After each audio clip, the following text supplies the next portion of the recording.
Oi, queria entender o sentimento de nojo de si mesmo após sucessivos abusos psicológicos.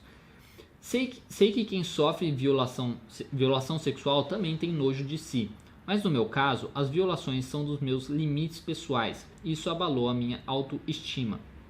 Também sinto vergonha da difamação. Eu sofro assédio moral. Seu trabalho é excelente. Responde, por favor, gratidão. Obrigado pela mensagem, né, do meu trabalho. Essa ideia de a pessoa sentir nojo dela mesma, principalmente quando você fala, por exemplo, da abusos, da violação sexual, por exemplo, e tudo mais, vai muito da visão que ela tem sobre isso, né? Como se ela fosse uma pessoa suja, como se ela fosse uma pessoa tal. É que eu penso que são termos um pouco mais pesados para falar, mas é uma coisa assim, como se ela fosse realmente uma pessoa suja, como se ela fosse uma pessoa, né, vil, né, e tal, que ela meio como se ela fosse, que ela fez o outro fazer aquilo com ela, sabe, como se ela fosse responsável pro outro ter violá-la, por exemplo, sabe, dele considerar ela um objeto e por aí vai. Isso entra um pouco, tá? Pode entrar um pouco numas, às vezes, crenças religiosas, certo? Então entra muito às vezes numa questão religiosa da pessoa, onde ela se sente um pouco culpada, tá? Às vezes não só religioso, mas muitas vezes tem uma questão religiosa envolvida, tá? Mas não, nem sempre. Mas é muito isso, a ideia dela se sentir culpada, como se ela fosse responsável por aquilo. Se ela é responsável por aquilo, ela sente realmente um asco, um nojo dela mesma, né? Uma coisa um desgosto por ela, né? Tipo, nossa, essa pessoa suja, pessoa né, asquerosa, né? Que pessoa, né? Tipo, realmente é uma pessoa que é menos, né? Uma pessoa que é menos que ela, uma pessoa que é um rato, né? Um bicho, um verme, digamos assim. Então, ela realmente, esse nojo dela mesma, ela se desvalorizar, achando que ela tem alguma responsabilidade naquilo.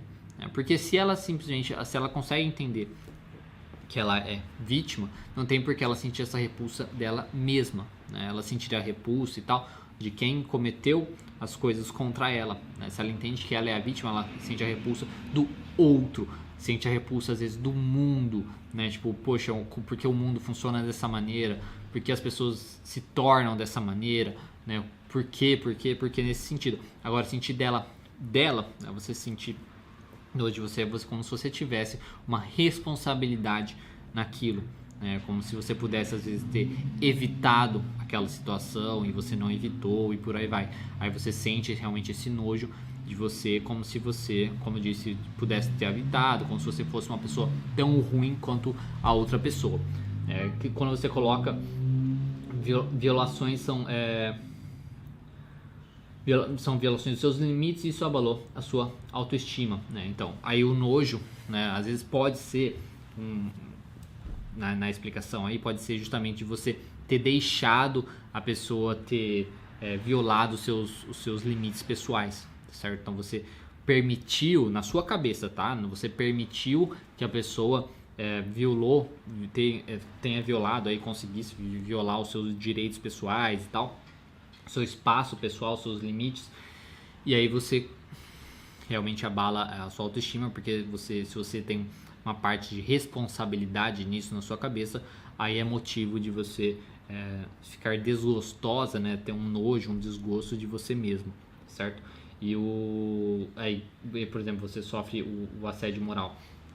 Junto com isso, você sofre um assédio moral, junto com isso, às vezes pode envolver também uma ideia da pessoa fazer esse assédio moral com você e você, por estar fragilizada, meio que concordar com a pessoa, né? Você está fragilizada com aquilo e você realmente, quando a pessoa fala aquilo, você começa a pensar que aquilo pode ser verdade, que a outra pessoa está falando, e aí você também se diminui ainda mais, aí você sente realmente um desgosto e por aí vai, certo? Então, isso poderia ser uma explicação, tá? Uma explicação da pessoa sentir um nojo, ou de você sentir um nojo, um desgosto com você mesmo, de você achar que às vezes você tem uma responsabilidade naquilo, como se você fosse parcialmente culpada daquilo, e você achar que, olha, por que eu fiz isso, por que eu permiti que isso acontecesse, olha como eu sou absurdo e tal, ao mesmo tempo de você meio que concordar com o que a pessoa está falando, concordar na ideia de que ela faz tanto aquilo com você, que você começa a pensar, será que é verdade mesmo? Nossa, se for verdade, eu sou então mesmo uma pessoa ruim, enfim, né? E coisas nesse sentido. O conselho, né, a ideia é que você buscasse uma ajuda, de preferência uma ajuda local aí na sua cidade, para você trabalhar com isso. Para você trabalhar com isso e conseguir se livrar disso, você conseguir colocar mais limites, você conseguir perceber a sua real responsabilidade nessa situação toda, você conseguir olhar de um olhar, né, externo, aí, um olhar de fora dessa situação e ver que o que a pessoa faz, o abuso que ela faz é um pouco exagerado, talvez, né, e tal, provavelmente. Então, buscar isso pode ser uma ajuda válida para você, tá certo? Espero ter respondido a sua dúvida. Qualquer coisa é só falar.